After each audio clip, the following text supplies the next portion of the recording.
Hello everyone, welcome all of you to my channel. আজকের PSC miscellaneous, যেটা 2023 সালের notification, তা পরীক্ষা হয়েছিল 2024 সালের সেপ্টেম্বরে। তার প্রিলিমিনারি রেজাল্ট আউট হয়েছে, অফিসিয়ালি পাবলিশ হয়েছে। এবার আমি সেই কাট অফ নিয়ে কিছু কথা বলবো তো অবশ্যই, কিন্তু তার আগে আমার আজকের একটা ইম্পর্টেন্ট কথা শেয়ার করার আছে, জানার আছে, বা সব রকম বলতে পারো আমার সকল অডিয়েন্সের কাছে। সেটা হলো যে কিছুদিন আগে এই কাট অফ নিয়ে একটা মানে পোস্ট ভাইরাল হয়েছিল যে কাট অফ 145+ বা এরকম যেতে পারে। এবং আমি সেটা নিয়ে ভেবেছিলাম একটা ভিডিও বানাবো। সবাই বলছে এটা গুজব, কান দেবেন না। আমি এটা নিয়ে ভেবেছিলাম ভিডিও বানাবো যে সত্যি হতেও পারে। কেন বানাবো ভেবেছিলাম সেটাও শেয়ার করব অবশ্যই তোমাদের সাথে। কিন্তু তার আগেই দেখলাম আজকের অফিসিয়ালি রেজাল্ট পাবলিশ হয়ে গেছে। এবার আমার কথা হলো যে একটা পিএসসির মতো ইনস্টিটিউট, যার অফিসিয়ালি রেজাল্ট পাবলিশ হওয়ার আগে সেই রেজাল্ট ভাইরাল হয়ে যাচ্ছে কি করে, মানুষ সেটা জেনে যাচ্ছে কি করে, যে জিনিসটা পুরোপুরি কনফিডেন্সিয়াল একটা ব্যাপার সেটা মানুষ আগের থেকে জানতে পারছে কি করে? এগুলো তো একটা অপরাধ, তাই না? তো এটাই কি অনেক কিছু ইন্ডিকেট করছে না, যে একটা রেজাল্ট অফিসিয়ালি পাবলিশ হওয়ার আগে সেটা মানুষ জেনে যাচ্ছে, কোনোভাবে জানতে পারছে এবং সেটা ভাইরাল হচ্ছে? তাহলে এই জিনিসটাই কি অনেক কিছু ইন্ডিকেট করছে না? আমি কিছুই বলতে চাই না, বাট তাও মানুষ তো বুদ্ধিমান, সবাই সবটাই বোঝে যে কেন হাই, কী জন্য হাই, কী হয়েছে না হয়েছে। সেটার আগে আমি বলবো সবচেয়ে একটা অপরাধজনক বিষয় হচ্ছে যে একটা কাট অফ রিলিজ হওয়ার আগে কী করে কাট অফটা মানুষ জেনে যাচ্ছে। এই জানতে পারাটাই তো অনেক কিছু বোঝাচ্ছে। এবার আমি বলি কেন আমি বলবো বলেছিলাম যে এটা সত্যি হতে পারে। 2019 সালে যখন আইসিটি সুপারভাইজারের মেন্সের যে রেজাল্টটা, ওই পরীক্ষার মেন্সের যে রেজাল্টটা বেরিয়েছিল 19-এর, তো সেটা দেখা গেছিলো যে একটা কাট অফ ওরকম ভাইরাল হয়েছিল এবং পরে দেখা গেছিলো কি 289-এ কাট অফ ছিল। সেই হিসাবেই আমি ভেবেছিলাম বলবো যে এটা সত্যি হলেও হতে পারে। ঠিক আছে, তো এটাই আমার সবার কাছে জানার বিষয় যে একটা রেজাল্ট বেরোনোর আগে মানুষ জেনে যাচ্ছে, তার মানে কি এটা একটা গোপন থাকছে, আর বা এটাই কি অনেক কিছু বোঝাচ্ছে না? এইবার আসি কাট অফে। কাট অফ গেছে ইউআরের 145, OBC A 145 out of 200, OBC B 145, SC 141, and SC 141.5, and ST 117। আমার কেন সবারই মনে হয়েছে এটা প্রচণ্ড হাই কাট অফ, কারণ যেহেতু এটা প্রিলিমিনারি, তারপর রয়েছে মেন্স, অ্যান্ড তারপর ইন্টারভিউ, তারপর ফাইনালি চাকরি পাওয়া। তো প্রিলিমিনারিটা অবশ্যই একটা স্ক্রিনিং টেস্ট, এটার মার্কস অ্যাড হয় না।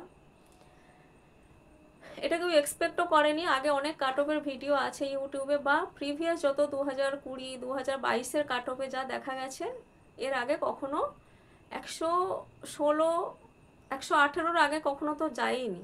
তাও 2020 2022-এর কাট অফটা অনেকটাই বেশি লেগেছিল সবার। তো সেখানটায় যত মানে এক্সপ্লেনেশন আছে ইউটিউবে যে ভ্যাকেন্সি বেশি, ভ্যাকেন্সি নিয়ে একটা বলছি, আমি পরে আসছি। ভ্যাকেন্সি বেশি কারণ পিএসসি সূত্রে জানা গেছিলো কি 650+ ভ্যাকেন্সি থাকতে পারে, এবং সেই রেসপেক্টে সবাই বলছে 650+ যদি ভ্যাকেন্সি হয় তাহলে 115 থেকে 120 ইউআরে কাট অফ যাবে, তার উপরে যাবে না। এবং সেখান থেকে দেখা গেছে সবাই মেন্সে প্রিপারেশনও নিয়ে নিয়েছিল, কারণ পিএসসি বারবার মেন্সের ডেট বলে দিচ্ছিলো যে এরকম সময়ের মধ্যে হবে, ওরকম সময়ের মধ্যে হবে। সেই জন্য সবাই মেন্সে প্রিপারেশন শুরু করে দিয়েছিল, এবং তাদের জন্য সত্যি একটা দুঃখজনক ব্যাপার যে ছেলেটা বা মেয়েটা 144 পেয়েছে, সেও তো মানে সিলেক্ট হয়নি, তারও তো সিলেকশন হয়নি, মানে যে ইউআর তার ক্ষেত্রেই বলছি। তো সেই জন্যই বলি যে এই যে এতটা আকাশ ছোঁয়া কাট অফ, কিন্তু 650+ ভ্যাকেন্সি নয়, ভ্যাকেন্সি 1000-এর 10,000-এর বেশি, সরি ভ্যাকেন্সি 1000-এর বেশি। মানে ডব্লিউবিসিএস প্রিলিমিনারিতে সবসময় দেখা গেছে কি যেখানটায় ডব্লিউবিসিএসের 400-500 ভ্যাকেন্সি থাকে, সেখানে দেখা যাচ্ছে ডব্লিউবিসিএস প্রিলিমিনারিতে যা কাট অফ হয় তার থেকেও অনেক বেশি।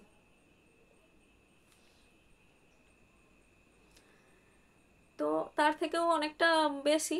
এবারে 650+ ভ্যাকেন্সিতে যদি সবাই এক্সপেক্ট করে 115 থেকে 120 কাট অফ হবে, সেখানে 1000-এর বেশি ভ্যাকেন্সি, তাহলে তো কাট অফ অনেক কমার কথা, সে জায়গায় অত্যন্ত হাই হয়ে গেছে। মানে 145 ভাবা যাচ্ছে না। প্লাস ওই দিন ওয়েদার খুবই খারাপ ছিল, প্রচণ্ড ঝড় বৃষ্টি হচ্ছিল। যারা পরীক্ষা দিয়েছে জানে যে অনেকেই অ্যাবসেন্ট ছিল, এবং তা সত্ত্বেও এতটা বেশি কাট অফ। যাক, কিছু বলার নেই। অনেকে বলবে হয়তো কোশ্চেন পেপার খুবই সোজা ছিল। এখন আমার বক্তব্য হচ্ছে একটু সোজা ছিলই, মিসেলেনিয়াসের যে প্রিভিয়াস যে পেপার দেখলে যে খুব কঠিন তো হতো না কখনো, একটু সোজা ছিল, তার জন্য আশা করা যাচ্ছিল কি একটু কাট অফ বাড়বে। তেমনি ভ্যাকেন্সি যদি বেশি থাকে সেখানে কাট অফটা মোটামুটি একটু কম আশা করা যায়, এবং এখানে দেখলাম অনেকটাই ভ্যাকেন্সি বের করেও দেখা যাচ্ছে কি কাট অফ অনেকটা আরও বেশি হয়ে গেল। এবার আমি কি করে জানলাম 1000 ভ্যাকেন্সি? পিএসসি ইউজুয়ালি মেন্সে 10 গুণ ক্যান্ডিডেটকে ডাকে, তো সেই হিসাবেই বললাম যেহেতু টোটাল 10,229 জনকে পাস করানো হয়েছে, তাই বললাম কি এটা 1000-এর বেশি ভ্যাকেন্সি রয়েছে। তো আমাদের এখন তো আমাদের হাতে কিছু নেই, কিছু করারও নেই। যারা যারা তাও পাস করেছে এত নাম্বার কাট অফ যাওয়ার পরেও, তাদেরকে মানে মানে তাদের জন্য কি বলবো, তাদেরকে কনগ্রাচুলেশনস, অভিনন্দন সব কিছু, এবং তাদের জন্য অনেক অনেক শুভকামনা রইল যাতে তারা মেন্স পরীক্ষাটা ভালোভাবে উত্তীর্ণ হতে পারে, ভালোভাবে পরীক্ষা দিতে পারে।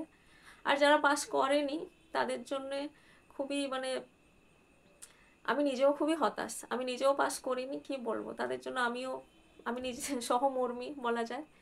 তো তাদের জন্য বলবো আপকামিং পরীক্ষাগুলো জন্য আরও ভালো করে প্রিপারেশান নিতে। এটা ছাড়া আমার কিছু বলার নেই, এবং এটা শুনলে হয়তো অনেকের অনেক রাগ হতে পারে যে আরও কত করবো, আরও কত ভালো করে প্রিপারেশান নেবো, বাট সত্যিই তো কিছু করার নেই।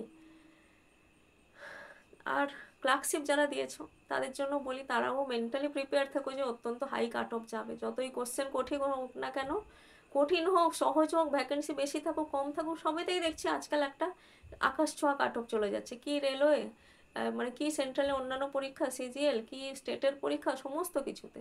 তো আমার মনে হয় সারভাইভ করার জন্য সবাইকে এটাই ভেবে নিতে হবে কি প্রচুর কাট অফ যাবে এবং সেই প্রচুরের মধ্যে সিলেকশন পেতে হবে।